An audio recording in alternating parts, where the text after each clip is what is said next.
Иә, хижаманы біраз адамдар жаңағы сүннет амал істейсің болсаң сауапқа кенелесің деген сияқты сөздер айтып жатады. Бұл негізі сүннеттің не екендігін білмегеннен. Ойлайды енді пайғамбар саллаллаху алейхи уассалам не болды, істеттірді сол хижаманы. Болды демек ол сүннет екен дейді.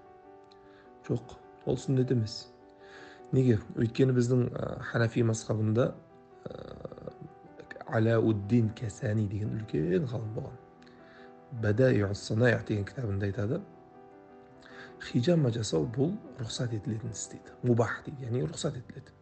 Істесең сауапқа кенелмейсің, егер істемесең ешқандай күнә жоқ.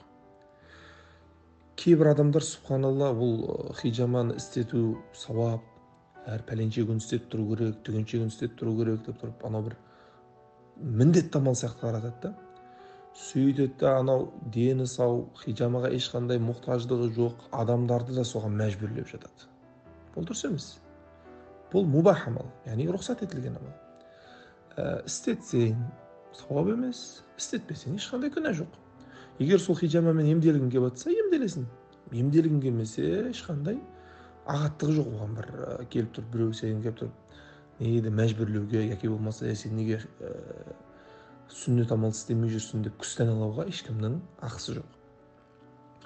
Оны жаңағы біздің Алауддин Касани рахималлаху тааладан басқа Хаттаби, басқа да ғалымдар, Ибн Баттал секілді ғалымдар да айтқан оны жаңағы не емес деп, ешқандай не амал емес, сүннет амал яки болмаса сауапты амал емес деп. Енді ол кісілердің дәлелі не енді? Дәлел сұрау мүмкін. Мәселен, пайғамбар саллаллаху алейхи вассалам істеткен болса, қалай ол сүннет болмайды? Пайғамбар саллаллаху алейхи вассаламның істеген іс-әрекеттерінің барлығы сүннет емес па деу мүмкін. Оған айтайық. Бірінші, хижама деген іс бұл араб медицинасы болсын, мына грек медицинасы болсын, яки болмаса үнді Қытай медициналары болсын, бұл пайғамбар саллаллаху алейхи вассалам келерден қанша жылдар алдын білген, яғни мыңдаған жылдардан бері келе жатқан бір дәстүрлі медицинаның бір түрі бұл.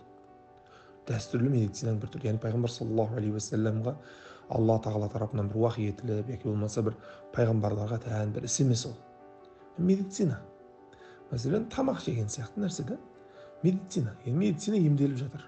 Сол кезде пайғамбар саллаллаху алейхи вассалам заманында емделуге болатын хижама еді, пайғамбар саллаллаху алейхи вассалам емделді.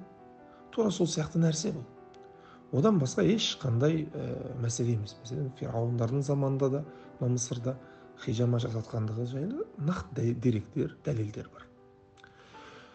Екіншіден келетін болсақ, негізі іс-әрекеттер әдеттегі іс-әрекеттер болып табылады да. Және әдеттегі іс-әрекеттер болсын, өмірдегі мәселен жаңағы тұрмыс тіршілікте қолданылған іс-әрекеттер болсын, оларды біз кез келген істі сүннет дей бермейміз. Ол істерді біз не дейміз? Рұқсат етілетін іс дейміз.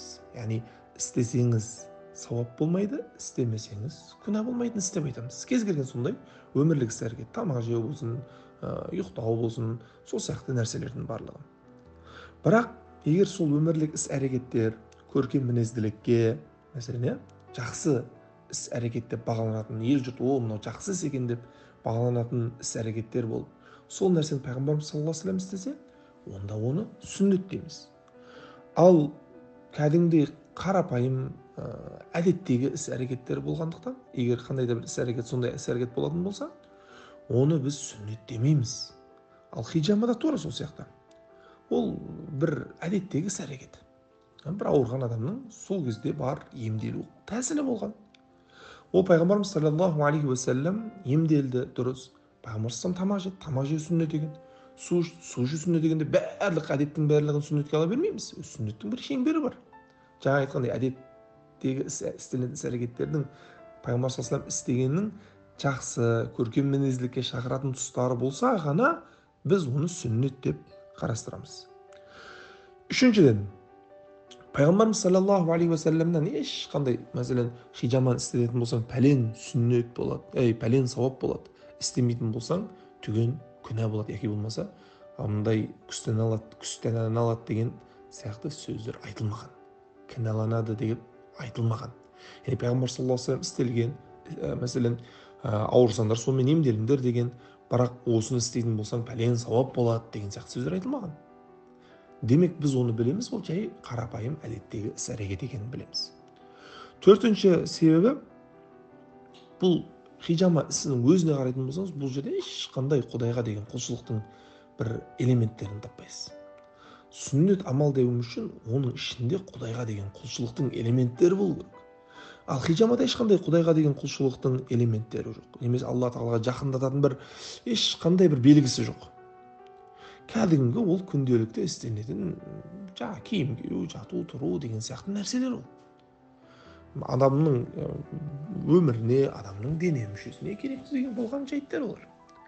Сол сияқты нәрселер. Сол үшін ол хижаманы келіп тұрып істеу сүннет, істемесең бір кінәланасың, істемесең қандай да бір сүннет тастаған боласың деп ел жұртты жазғыру, бұл өте үлкен қателік болып табылады. Бұл білімсіздік болып табылады. Алла амандығыңызды берсін.